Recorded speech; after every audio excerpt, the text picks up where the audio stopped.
Buenos días, mis queridos hermanos. Le ruego a nuestro Dios que nos envíe su Espíritu, que nos capacite para poder entender su verdad, su realidad, su perspectiva. Tal como os prometí ayer, vamos a tratar tres reflexiones más profundas para entender el plan de salvación. Para mí, ingrata sorpresa, ayer parece ser que no ha gustado demasiado el vídeo, ya que entre los dos párrafos o tres que eran,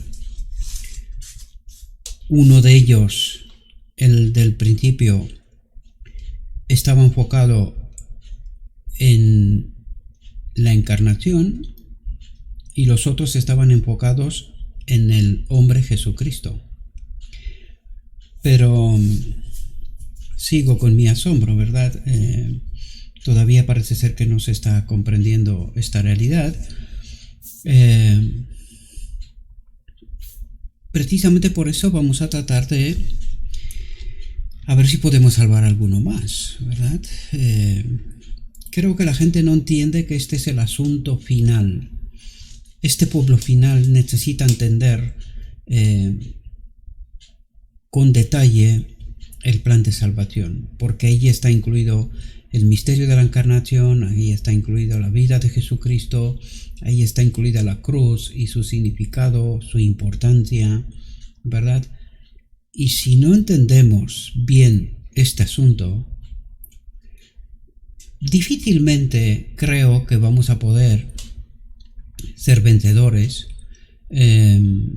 como lo fue Cristo o el hombre Jesucristo en el desierto de la tentación. Porque creo que no entendemos que el enemigo nos va a engañar. Y para que no estemos engañados, nosotros necesitamos pasar por este mismo proceso que pasó Jesucristo desde niño estudiando y entendiendo los evangelios, de modo que cuando comenzó su ministerio estaba preparado para ser vencedor y no otra cosa.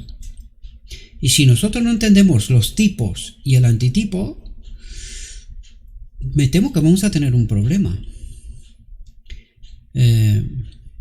Precisamente por esto vamos a tratar de entender con mayor profundidad, si cabe, el plan de salvación. Como os dije, son tres temas y vamos a profundizar, vamos a tomar el tiempo necesario para profundizar en todo ello, porque creo que nos entiende, estoy seguro que nos entiende, visto lo visto, por los frutos los conocerás, ¿verdad? Bien, el plan de salvación, primera parte. Y dice, y empezamos precisamente por el meollo de la cuestión, la ley. Si nosotros no entendemos quién es la ley, qué es la ley, cómo gobierna Dios el universo, tenemos un problema bien profundo. Dice, la ley del amor es el fundamento del gobierno de Dios. Ahora, nosotros necesitamos entender la ley del amor. ¿De qué está hablando? Nosotros deberíamos de entender que en el cielo solo existía el Padre y el Hijo, su Hijo Jesucristo, siendo el Cordero inmolado desde la fundación del mundo. Es decir, desde entonces aceptó el plan de redención para cuando el pecado apareciera, ya que Dios lo sabe todo por adelantado. Por lo tanto, preparó un plan de salvación para cuando el pecado apareciera. Pero hay que entender que en el trono del universo solo estaba el Padre y su Hijo Jesucristo. Nadie más. Y es ahí donde empieza la pregunta fundamental. ¿Y el Espíritu Santo? Ya que es el engaño supremo hoy en día y desde hace mucho tiempo, por supuesto. La incomprensión de cuándo apareció el Espíritu Santo. ¿Qué representa? ¿Quiénes? Y eso es fundamental. Si este pueblo final no comprende esta realidad, tiene un problema. Pero es que no solamente no entendemos esto, tampoco entendemos dónde se hizo el sacrificio para la expiación. Porque alguien nos ha engañado y nos ha dicho que es la cruz. Pero esto no es verdad. El precio por el pecado solo podía pagarlo uno igual a Dios. Y en la cruz no murió un Dios. Murió el hombre Jesucristo. Por lo tanto, alguien nos ha engañado. Y si nosotros, yo no lo sé cómo pretendemos ser parte de los 144.000, ese pueblo que se ha purificado, es decir, ha sacado todo engaño de medio del campamento de Israel, es decir, ha purificado su mente, de modo que el enemigo no pueda tener control aquí. Cuando nosotros permanecemos en el engaño y no entendemos el plan de salvación, a pesar de que mucha gente cree que sí, que lo tiene claro, yo os digo que estáis engañados. Por eso se rechaza. Cuando se explica las cosas, no se entiende qué pasó en la encarnación y qué pasó en la cruz. No se entiende toda la obra, o sea, toda la vida y la misión del hombre Jesucristo y con qué propósito. No se entiende. Alguien nos ha engañado. Nos ha dicho verdades mezcladas con mentiras. Y nosotros nos las hemos tragado toditas. Dice, la ley del amor es el fundamento del gobierno de Dios y el servicio del amor el único servicio aceptable al cielo. Y este primer párrafo es... O sea, con este primer párrafo podemos desmontar todo el cristianismo hoy. Porque dice, el servicio del amor, el único servicio aceptable al cielo. Pues aquí, en esta frase, hay tanto evangelio, porque el pueblo de hoy dice que peca hasta que Cristo viene. Pero aquí nos dice que el servicio del amor es el único servicio aceptable al cielo. ¿Qué es este amor? ¿Qué es ese servicio de amor? ¿Qué es esa ley de amor? ¿La entendemos nosotros? Pues vamos a tratar de entender, de profundizar en todo esto, mis amados, porque estamos, ya os lo digo, yo sé que no se cree, pero yo os lo digo, estamos en un engaño tan profundo que no, o sea, ni se nos ocurre pensar que estamos engañados. Dice, Dios ha concedido a todos el libre albedrío. Ha dotado a los hombres de capacidad para apreciar su carácter y por tanto de capacidad para amarle y elegir su servicio. Capacidad para amarle y elegir su servicio. Como os dije antes, esto incluye mucho evangelio, queridos. Dice, mientras los seres creados adoraron a Dios, estuvieron en armonía en todo el universo. Mientras el amor a Dios era supremo, abundaba el amor a los demás. Y esta es la ley, la que nos explicó Jesucristo. Si tú amas a Dios, la consecuencia de este amor a Dios es el amor a los demás. Es este único servicio aceptable al cielo. ¿Y cómo podemos amar? Porque la iglesia hoy reconoce que es incapaz de obedecer, de amar. Por eso dice, pecamos hasta que Cristo viene, porque es que no hay solución. No hay solución. Para eso vino Jesucristo. Para eso murió el Hijo de Dios, uno igual a Dios, Cristo.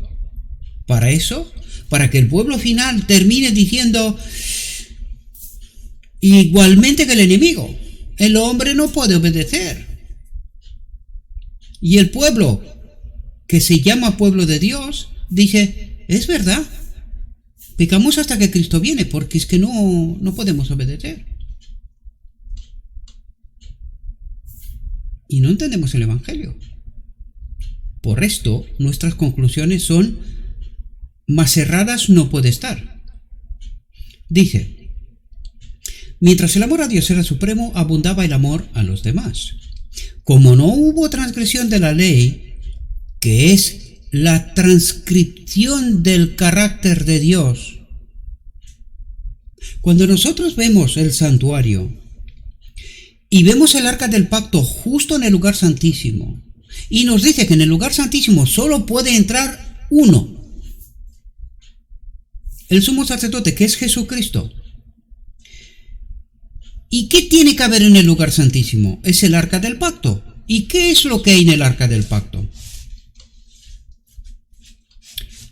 Las tablas de la ley, la maná y la vara de Aarón. Son símbolos que representan algo, que este algo tiene que habitar aquí. ¿Qué nos acaba de decir? Como no hubo transgresión de la ley, que es la transcripción del carácter de Dios, es la transcripción del carácter de Dios aquí. Es su espíritu, queridos. Es el espíritu de Dios que tiene que estar aquí. Por eso vemos nosotros que solamente Cristo puede entrar en el lugar santísimo. Solamente Él. Y por eso os digo yo, ¿cuánto evangelio hay aquí? Dice: ninguna nota de discordia perturbó las armonías celestiales. Pero conocidas son para Dios todas sus obras. Y desde edades eternas el pacto de gracia, favor inmerecido, existió en la mente de Dios. Es decir, hemos explicado en este ministerio en muchas ocasiones el pacto eterno. Y en ese pacto eterno está incluido ese pacto que estaba en la mente de Dios, de ofrecer a su propio Hijo para que nos salve, que nos rescate del abismo en donde nos metimos solos, ¿verdad? Nosotros solitos. Dice, se le llama el pacto eterno. ¿Cuántos pactos eternos hay? Uno solo. Uno solo. Y en ese pacto eterno tiene que estar aquí el plan de salvación. Y está incluido. Si sabes leer entre letras. Si no sabes leer entre letras, si no estás conectado con el Espíritu de Dios, no entiendes. Y es justamente lo que está ocurriendo. Dice, se le llama el pacto eterno porque el plan de salvación no fue concebido después de la caída del hombre, sino que fue aquello, atentos, que se guardó en silencio durante los tiempos eternos, pero ahora se manifiesta y por las escrituras de los profetas, según el mandamiento del Dios eterno, se da a conocer a todas las naciones para obediencia de la fe. ¿De qué nos está hablando? Dice, el pacto eterno porque el plan de salvación no fue concebido después de la caída del hombre, sino que fue aquello que se guardó en silencio durante los tiempos eternos. ¿Qué es lo que se guardó en silencio? Que el Verbo, el Hijo de Dios, Cristo, uno igual a Dios, se iba a hacer hombre. El misterio de la encarnación. El misterio que el enemigo nos ha engañado, que nosotros no entendemos. Pero ¿qué pasó en la encarnación? En la encarnación, uno igual a Dios ha pagado el precio por el pecado. No en la cruz. En la encarnación. En la cruz pasó otras cosas sumamente importantes, pero no se pagó el precio por el pecado. Se obtuvo otras cuestiones que las vamos a tratar de entender.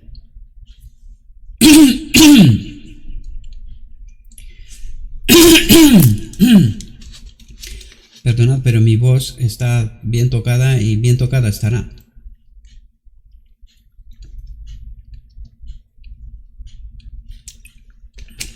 por tantas grabaciones, ¿verdad? Dice, el propósito y el plan de la gracia existían desde toda la eternidad. Antes de la fundación del mundo, según el determinado consejo de Dios, el hombre fue creado y dotado de poder para cumplir la voluntad divina. Atentos a lo que está diciendo. Dice, antes de la fundación del mundo. Cuando dije antes de la fundación del mundo, no se refiere a la tierra. No, se refiere al plan de Dios que estaba en su mente. Y en ese plan es lo que está diciendo aquí. Dice, antes de la fundación del mundo, antes que nada existiera, dice, según el determinado consejo de Dios, el hombre fue creado y dotado de poder para cumplir la voluntad divina. No se refiere a la creación, al Génesis, no, se refiere a la creación, al plan del universo del gran arquitecto. A esto se refiere. Dice, la caída del hombre, con todas sus consecuencias, no fue ocultada al Omnipotente. La redención no fue un pensamiento tardío, un plan formulado después de la caída de Adán, sino un propósito eterno sufrido para ser llevado a cabo para la bendición no solo de este átomo de mundo. Se refiere al planeta Tierra, dice un átomo de mundo en toda la creación de Dios. Dice, sino para el bien de todos los mundos que Dios había creado. ¿Verdad? Dice, ante aquel que gobierna en los cielos, los misterios del pasado y del futuro se extienden por igual. Y Dios ve más allá de la aflicción, las tinieblas y la ruina que el pecado ha provocado. La realización de su propósito de amor y bendición, aunque las nubes y las tinieblas lo rodean, la justicia y el juicio son el fundamento de su trono.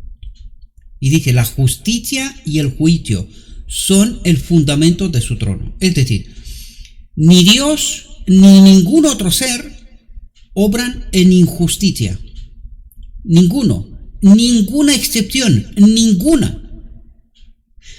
Por la creación y la redención, por la naturaleza y por Cristo se revelan las glorias del carácter divino. Dice, por el maravilloso despliegue de su amor al dar, atentos, a su Hijo unigénito para que todo el que crea en él no perezca, sino que tenga vida eterna. El carácter de Dios se revela a las inteligencias del mundo. ¿Cómo se revela el carácter de Dios? Por ofrecer a su propio Hijo, uno igual a Él. Dice, por medio de Cristo, nuestro Padre Celestial se da a conocer como el Dios del amor. Tanto nos amó Dios que ofreció a su Hijo para rescatarnos. ¿Verdad? Dice, cuando el hombre pecó, todo el cielo se llenó de dolor, porque al ceder a la tentación, el hombre se convirtió en enemigo de Dios, en partícipe de la naturaleza satánica. Y esta es nuestra condición ahora mismo, queridos. Esta es nuestra condición. Y nosotros estamos tan sorprendidos. Por eso actuamos como actuamos. Mientras decimos que somos hijos de Dios. Pero no entendemos el Evangelio. Nosotros no entendemos cuál es nuestra real condición. Estamos engañados. Nosotros no entendemos el propósito del día de la expiación y la restauración. No la entendemos.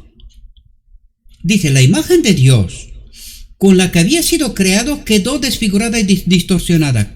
¿Cuál es esta imagen de Dios, queridos? Es esta ley de amor. Es esta transcripción de su carácter. Su espíritu en nosotros, queridos. Porque ahora vamos a ver qué reniega, qué reclama el enemigo Lucifer en el cielo. ¿De qué está hablando? Dice, el carácter del hombre no estaba en armonía con el carácter de Dios. Porque por el pecado, el hombre se hizo carnal y el corazón carnal es enemistad contra Dios. No está sujeto a la ley de Dios, ni puede estarlo. Y por eso, bien decimos que no podemos. Estamos pecando. Pero la pregunta es, ¿pero por qué? ¿Qué nos falta? Y nos lo acaba de decir. Nos falta la imagen de Dios, que ha quedado desfigurada y distorsionada. ¿Y qué es esa imagen de Dios? ¿Qué es ese carácter? ¿Qué es esa transcripción de la ley?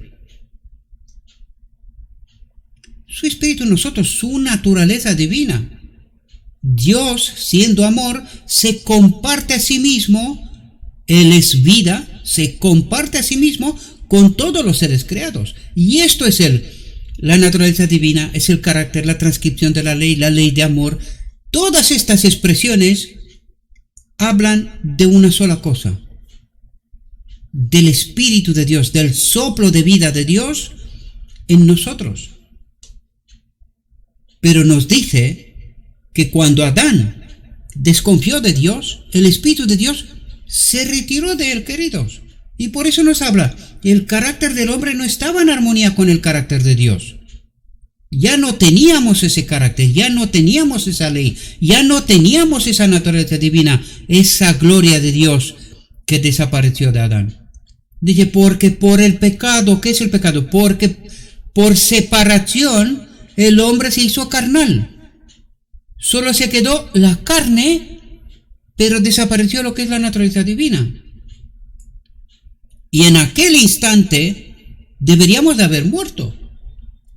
¿Pero por qué no morimos? Porque inmediatamente entró en acción el plan de salvación. El Hijo de Dios se ofreció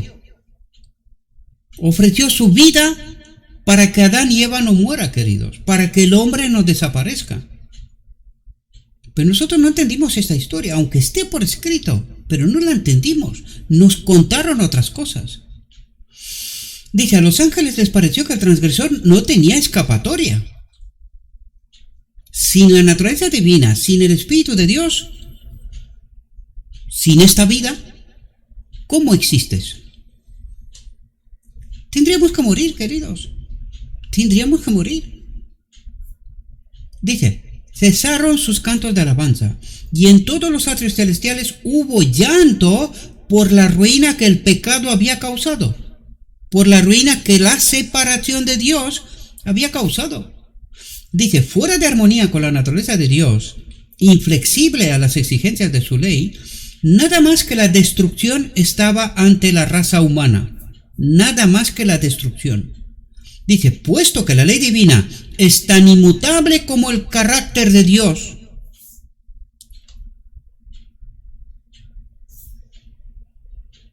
por eso la ley no se puede cambiar, porque tendríamos que cambiar al mismo Dios. Es que es Él, es su Espíritu en nosotros. Y lo vamos a ver, que este Espíritu estaba en su Hijo por el pacto eterno. Hay que recordar el pacto eterno. ¿Qué es lo que dice Dios en el pacto eterno? Y hay que entender que el Espíritu de Dios estaba en Cristo, estaba en Jesucristo y ha de estar en nosotros. Porque el único Dios verdadero es el Padre. De Él surge la vida. ¿Quién lo dice? Lo dice Jesucristo. Pero no entendemos estas realidades, ¿verdad?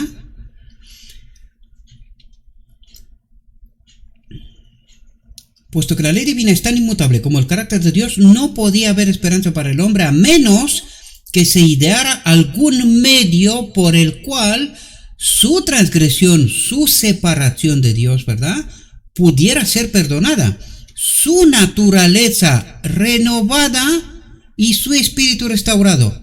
¿De qué está hablando? ¿De qué nos ha hablado hasta aquí? Nos dice que nuestra naturaleza tiene que ser restaurada, su espíritu renovada, su espíritu restaurado. ¿Qué perdió Adán en Edén?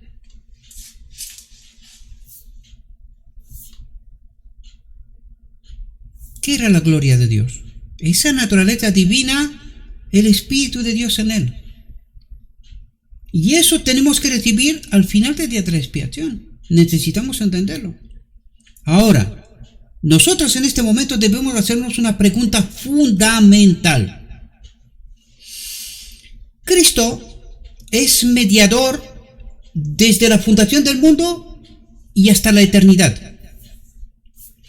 ¿Qué espíritu tenía Adán por parte de Dios en él? Sin el trono de Dios solo existía el Padre y Cristo uno igual a Dios.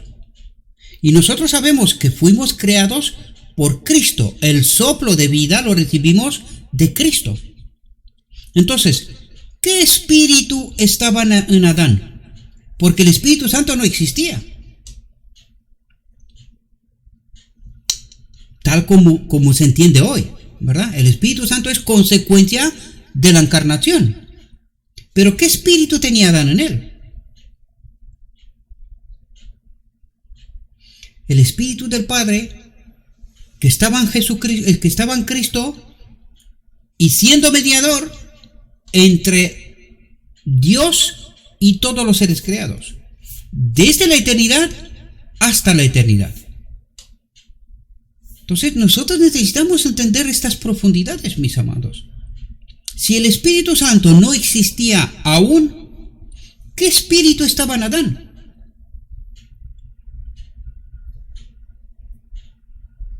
Podríamos decir el Espíritu del Padre y el Espíritu de Cristo, ¿verdad? Siendo los dos iguales. Pues estaban en el Adán.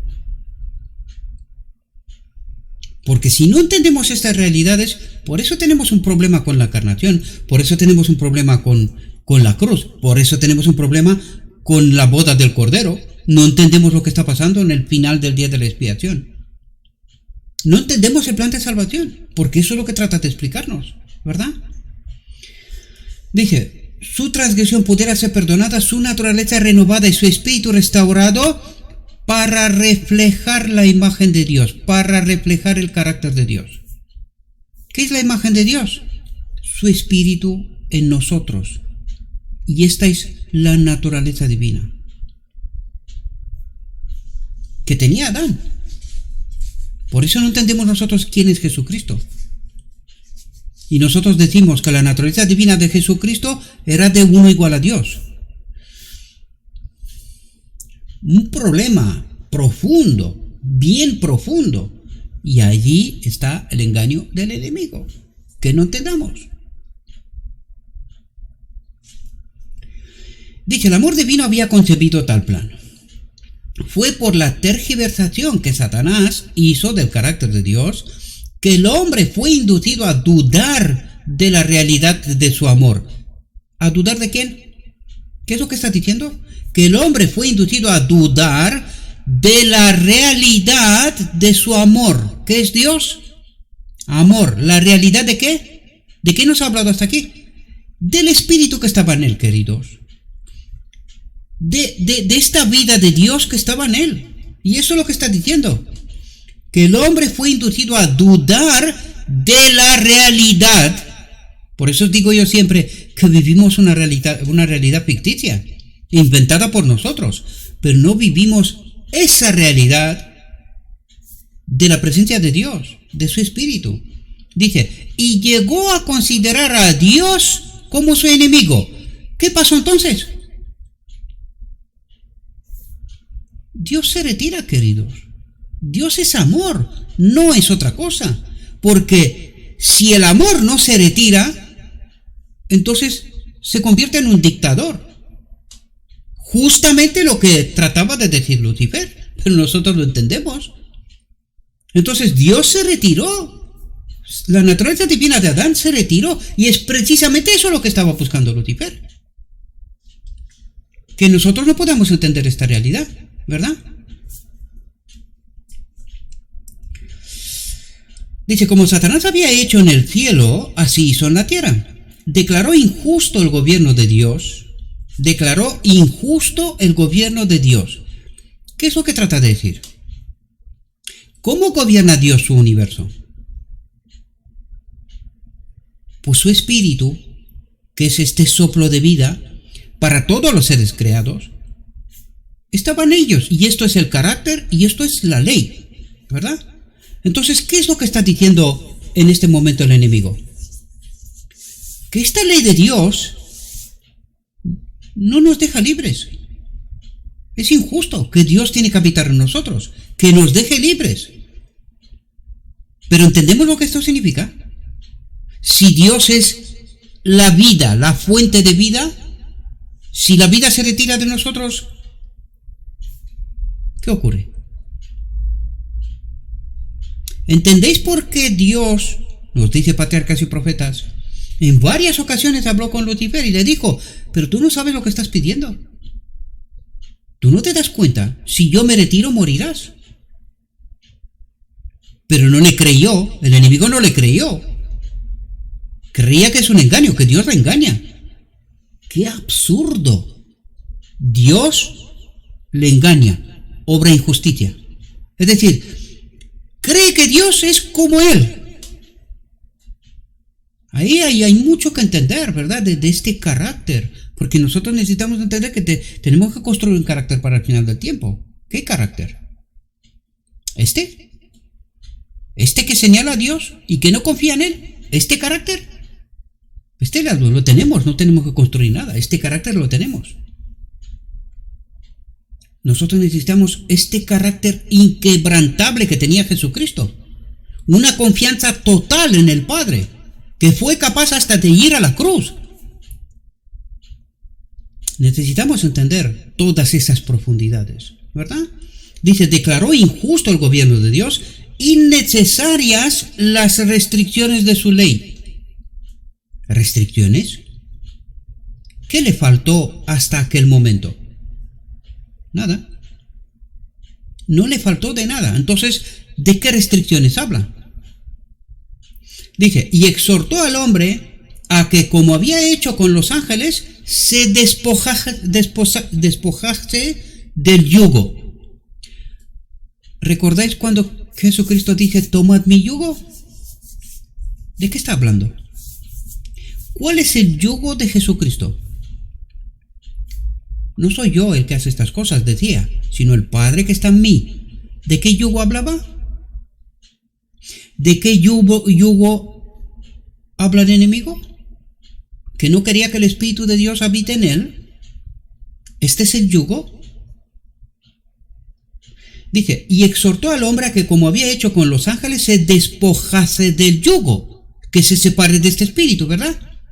Cosa que ocurrió. Dice, y dejase que los dictados de su propia naturaleza fuesen su única guía y ley. Y esto es lo que vivimos desde entonces. Dictados de nuestra naturaleza, separados de Dios, nuestra única guía y ley. ¿Cuáles son las consecuencias? Pues lo que vemos todos los días. Estas son las consecuencias. Dice, prometió la libertad, pero como él mismo es el siervo de la corrupción, llevó a la raza a la esclavitud, al pecado, a la miseria y a la muerte. ¿Cuáles eran estas restricciones de la ley? Ahora se entiende mejor. ¿Cuáles eran las restricciones de la presencia del Espíritu de Dios en nosotros? ¿Se entiende mejor? Bien. Ahora vámonos al final del tiempo. ¿Quién limpiará ese cuerpo de muerte? Esta ley. Entonces, ¿cómo de importante es santificarnos en la verdad, entender las restricciones de la ley y los beneficios de la ley, de esta presencia del Espíritu de Dios en nosotros? Y cuando tú entiendes lo que significa la boda del Cordero, justo en el medio del tiempo de angustia, y a partir de aquel momento, todas esas libertades dejarán de existir para nosotros. Porque en la boda del Cordero recibimos la plenitud del Espíritu de Dios. Él da su acepto porque nosotros ya hemos entendido las consecuencias. ¿Qué significa tener el Espíritu y con sus restricciones? ¿Cuáles son las restricciones? Corrupción, esclavitud, pecado, miseria y muerte. Estas son las únicas restricciones de la ley. Pues a partir de la boda del Cordero estas restricciones no existen. Ni corrupción, ni esclavitud, ni pecado, ni miseria, ni muerte. Si tú no entiendes el principio, no vas a entender el final, queridos. Y al final, nosotros apretamos. Somos justificados por la fe. La gracia lo puede todo. ¿Entendiste esto? ¿Entendiste tú lo que pasó en el cielo para que puedas entender lo que tiene que pasar en la boda del Cordero? No entendiste, querido, porque la boda del Cordero ni siquiera saben lo que significa, su importancia. Dicen que ocurre en el cielo. Y luego decimos que no, que nosotros somos hijos de Dios, que nosotros conocemos la verdad. Nos ha escondido la boda del Cordero, nos ha escondido el significado de la encarnación, nos ha escondido el significado de la cruz, nos ha escondido, podríamos decir, todo el Evangelio, queridos. Porque si tú no entiendes eso, no me digas que tú entiendes el Evangelio. Es que no entiendes nada, todo está pervertido. Tú, con un carácter pervertido así, ¿acudes a la boda del Cordero? Olvídate. Este es otro engaño. Pecamos hasta que Cristo viene. ¿Para que ocurra qué? Para que murramos, queridos. Esto es lo único que va a ocurrir. Si nosotros no entendemos qué pasó al inicio, no vamos a entender jamás lo que tiene que pasar al final. ¿Cómo será esta restauración? ¿Y de qué está hablando? Porque el enemigo nos ha puesto a pelear nosotros con el pecado. ¿Nosotros? ¿Sabe él muy bien lo que significa tener esta ley? ¿Lo sabe? ¿Sabe cuáles son las restricciones de la presencia de esta ley? Lo sabe. Entonces, ¿puedes tú sin esta ley pelear con el pecado? ¿Puedes? No puedes, querido. No puedes. Lo único que nosotros necesitamos entender es todas las consecuencias de lo que pasó en principio, para que podamos recorrer el camino que necesitamos hasta la boda del Cordero, hasta la restauración del hombre, hasta que recibamos esta ley.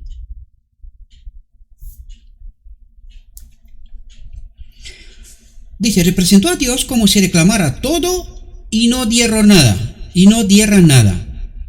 Y esto lo entendemos en todo el recorrido de Jesucristo y en la cruz, ¿verdad? Dice, representó a Dios como si reclamara todo y no diera nada, como si requiriera el servicio de los hombres para su propia gloria, pero sin negarse a sí mismo nada para el bien del hombre. ¿Y cómo demostró Dios que esto es falso? Nos envió a su propio Hijo, uno igual a Él. Nos envió a su propio Hijo. Y nosotros necesitamos entender.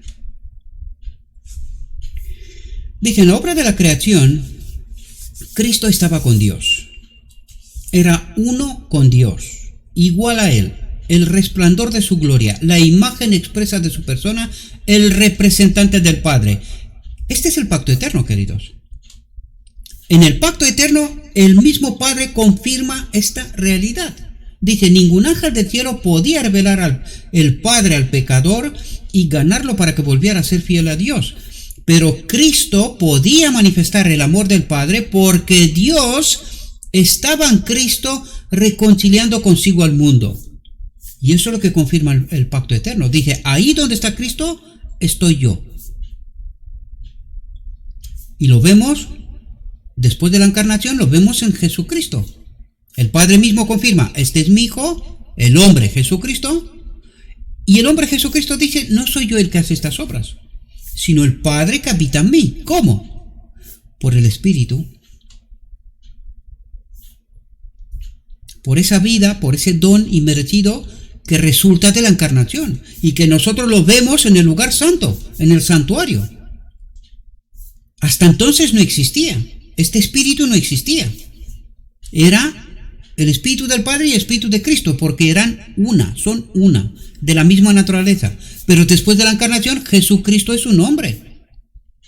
Y es ahí donde aparece la naturaleza de la cual se despoja este manto de gloria, la cual se despoja Jesucristo, o Cristo, si queremos decirlo así, justo en el misterio de la piedad, en la encarnación.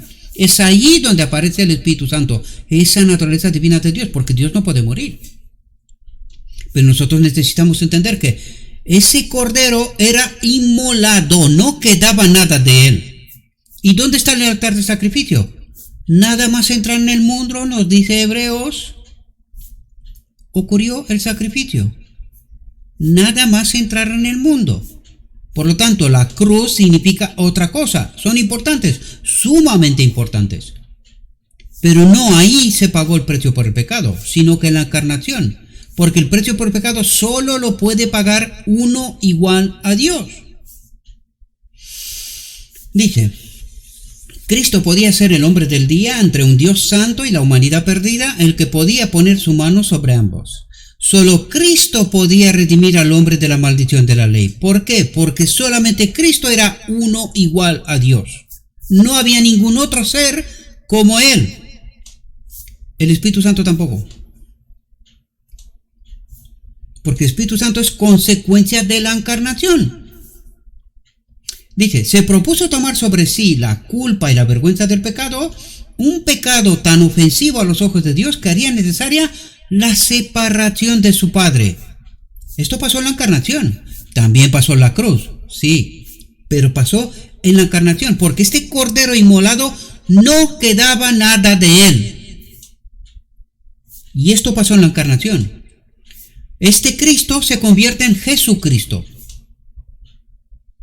Y no queda nada de él, nada. Este espíritu, esa naturaleza divina, se vuelve al Padre. ¿Quién envía al Espíritu Santo? Pero si lo dice Jesucristo, yo le pediré al Padre que se envíe el otro consolador. Su naturaleza, su vida, esa vida que nos la ha regalado a nosotros. Y primero está en él, por eso es la cabeza de esta nueva humanidad, ¿verdad? Dice, Cristo se propuso llegar a las profundidades de la degradación y la aflicción del hombre y restaurar el alma creyente y arrepentida a la armonía con Dios. ¿Y cómo restaura esta alma? Poniendo el Espíritu de nuevo en él, ¿verdad? Es así como se restaura. Esto es lo que vamos a recibir en la boda del Cordero, ¿no?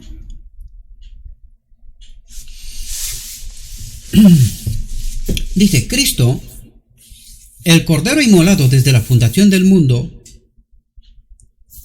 estaba en el plan de Dios, ¿verdad? Dice, se ofreció a sí mismo como sacrificio y sustituto por los hijos caídos de Adán. Se ofreció a sí mismo. En la cruz se ofreció él, ir a la cruz se ofreció él, o lo colgamos nosotros. Es que no entendemos de lo que está hablando, queridos. Está hablando de la encarnación. Está justamente donde está el altar en el santuario. Nada más entrar en el mundo ocurrió la encarnación.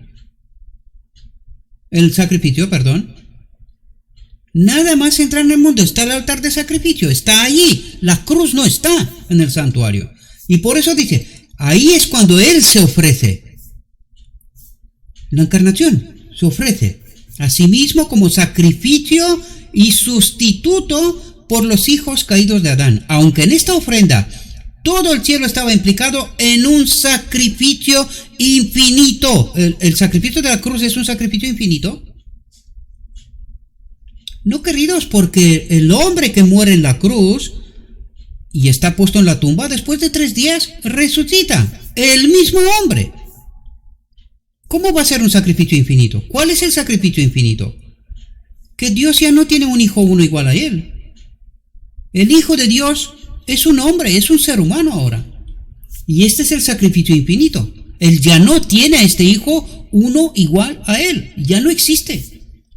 Dice, pero el Padre amó tanto al mundo que dio a su Hijo unigénito para que a través de su corazón herido se encontrara un canal para la difusión del amor infinito por el hombre caído. El hombre se había degradado tanto por el pecado, su naturaleza estaba tan pervertida por el mal, que le era imposible por sí mismo entrar en armonía con Dios. Era imposible para el hombre que se vuelva a unir con la naturaleza de Dios. ¿Cómo haces esto? No puedes. Dice, cuya naturaleza es pureza y amor. ¿Y nuestra naturaleza cómo era? Pervertida, corrupción, esclavitud, pecado, ¿verdad?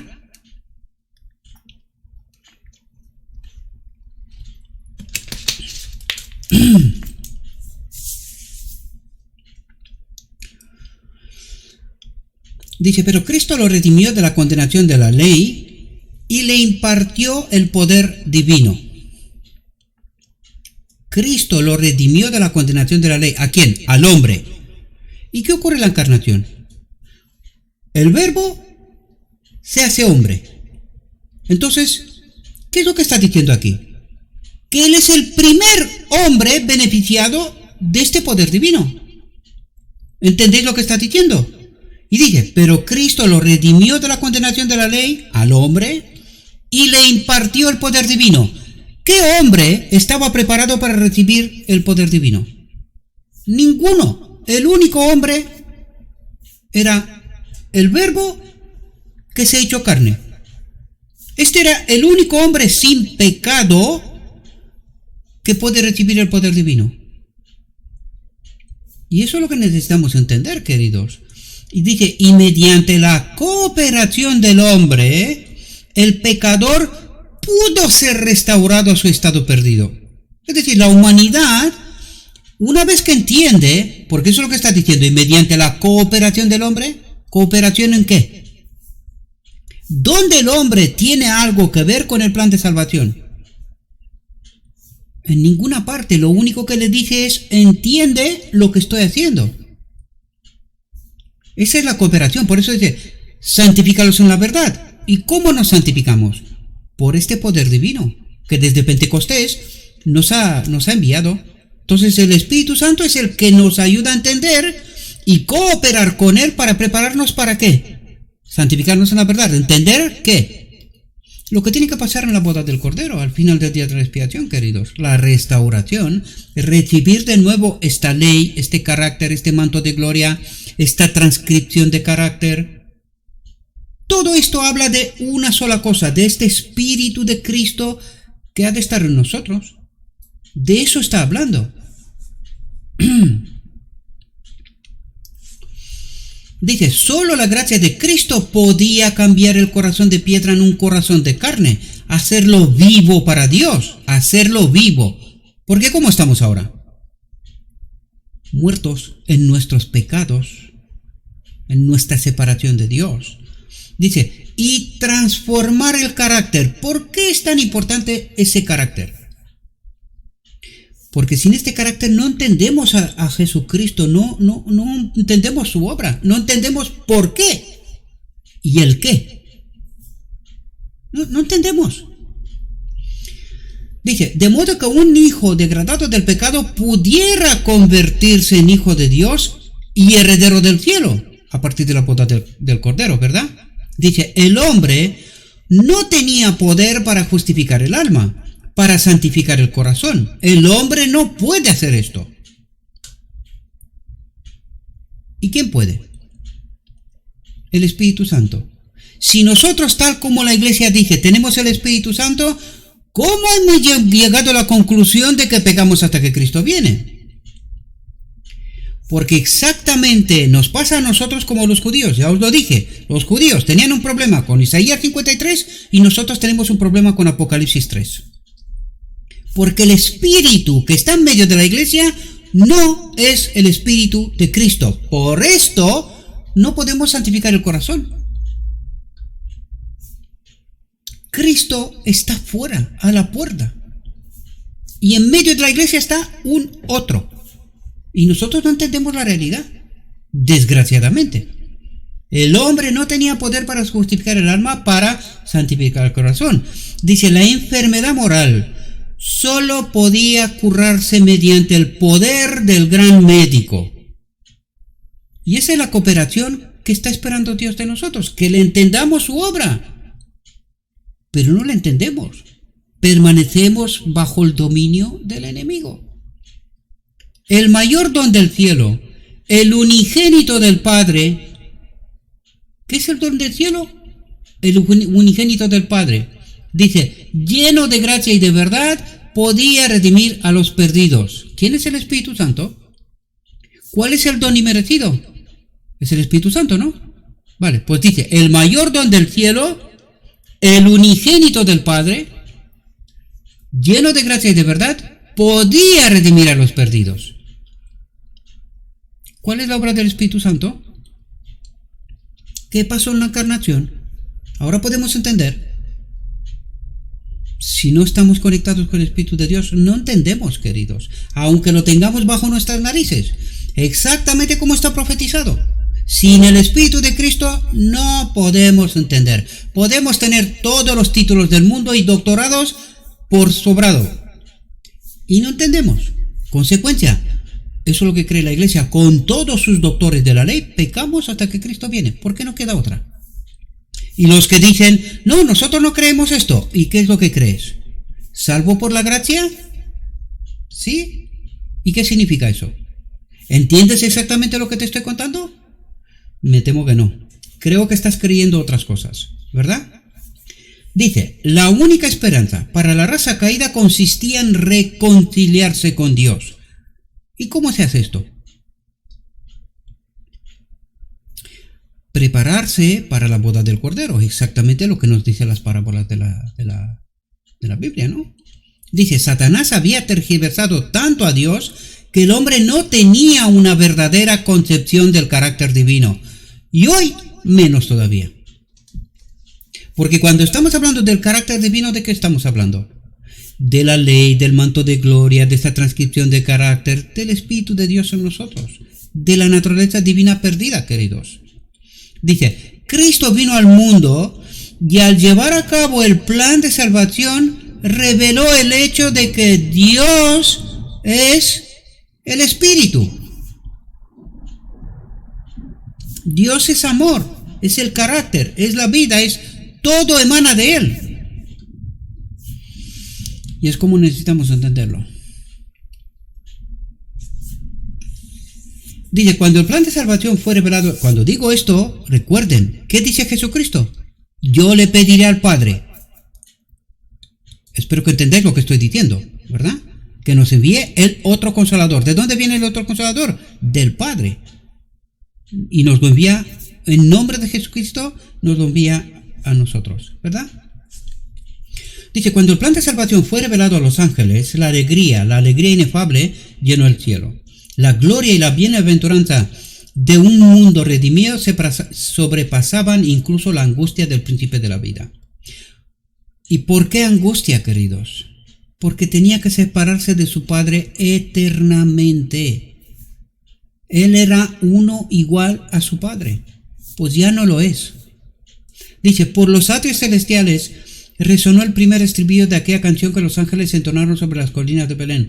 Gloria a Dios en las alturas, en la tierra paz, buena voluntad para con los hombres. Y la pareja perdida en el jardín del Edén, de pie como criminales ante el juez justo, esperando la sentencia que su transgresión merecía, escuchó las primeras notas de la promesa divina. Antes de que se les describiera la vida de trabajo y dolor que el pecado había traído sobre ellos, antes de que se pronunciara el decreto de que la paga del pecado es la muerte, la separación de Dios es la muerte, oyeron la promesa de redención. Y esto fue lo que el mismo Cristo le contó a Adán. Y Adán dijo que no, que los deje que muera. Pero el amor no puede hacer esto. ¿Por qué? Porque este plan fue concebido mucho antes que ocurra siquiera. Dios es amor. Solo nos deja si no queremos. Pero si queremos, entonces estaremos ahí. Dice, aunque debían sufrir el poder de su poderoso enemigo, podían esperar la victoria por los méritos de Cristo. Y ahí necesitamos entender cuáles son los méritos de Cristo. ¿Cuáles son los méritos de los santos? Cristo en nosotros. Por eso el mensaje del día de la expiación es Cristo nuestra justicia. Cristo en nosotros. Él obra todo lo necesario. Exactamente como decía Jesús. No soy yo el que hace estas cosas. El Padre en mí. Él obra todo. Dice, el misterio del Evangelio fue pronunciado en el Edén cuando Dios dijo a la serpiente, enemistad pondré entre ti y la mujer y entre tu simiente y la simiente suya. Esta te herirá en la cabeza y tú le herirás en el calcañar. Si Satanás hubiera podido tocar la cabeza con sus engañosas tentaciones, la familia humana se había perdido. La familia humana se había perdido. Jesucristo también.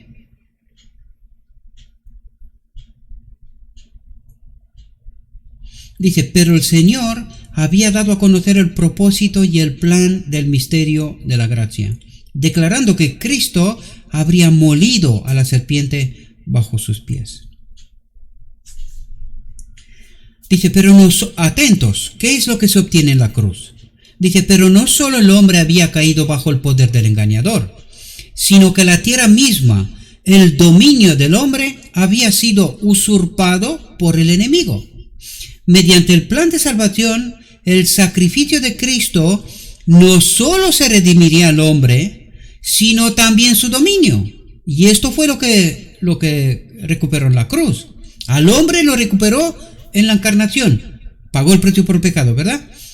Pero la cruz le quita el dominio. Imagínense que no recupera el dominio.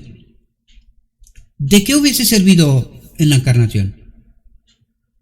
Pues de nada, queridos. Aunque el Espíritu estaba en el hombre Jesucristo, estaba solamente en él. No podía enviárnoslo. ¿Por qué? Porque nosotros estábamos bajo el dominio del enemigo. Recuerden, Dios obra solo en justicia, no en injusticia. Entonces, en la cruz le recupera el dominio y algo más que ahora veremos. Dice, a través de los méritos de Cristo, todo lo que el hombre perdió por el pecado iba a ser restaurado. Dice, llegaré el tiempo en que no habría más maldición, sino que el trono de Dios estaría en ella y sus siervos le servirían. Se cumpliría la promesa, los justos heredarán la tierra y habitarán en ella para siempre. Por medio del plan de salvación se ha de llevar a cabo un propósito mayor aún que la salvación del hombre y la redención de la tierra. Y salvación del hombre en la encarnación, recuperación de la tierra en la cruz. Pero en la cruz hay algo más todavía. Es esto lo que está diciendo. Por medio del plan de salvación se ha de llevar a cabo un propósito mayor aún que la salvación del hombre y la redención de la tierra. Dice, mediante la revelación del carácter de Dios en Cristo. ¿Qué dijimos que era el carácter? El manto de gloria, el carácter, la transcripción de la ley. ¿Qué era? El Espíritu. ¿Qué vino Cristo a revelar? El Espíritu, queridos, mediante la revelación del carácter de Dios en Cristo. ¿Qué es lo que decía todo el rato? No soy yo, es Él el que obra. ¿Entendemos? Dice, la beneficencia del gobierno divino sería manifestada ante el universo. La acusación de Satanás refutada. ¿Cuál fue la acusación de Satanás? Que la ley de Dios no es buena, que la ley con la cual gobierna Dios en todo su universo no es buena. ¿Qué vino Cristo a demostrar? Que sí que es buena. El hombre puede obedecer. ¿Y cómo lo sabe? Porque Él es un hombre. Y necesitamos entender estos detalles, queridos. Dice, la acusación de Satanás refutada, la naturaleza y los resultados del pecado aclarados, y la perpetuidad de la ley plenamente demostrada. Perpetuidad de la ley plenamente demostrada. ¿Qué demostró Jesús? Que la ley puede ser obedecida pagando el precio supremo, muriendo. ¿Por qué murió en la cruz? Para recuperar el dominio y para glorificar a Dios, para demostrar que la ley es buena, que funciona.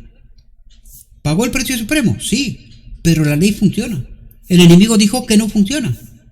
El hombre no puede obedecer la ley. Pues Jesucristo lo demostró que sí. ¿Entendéis? ¿Qué pasó?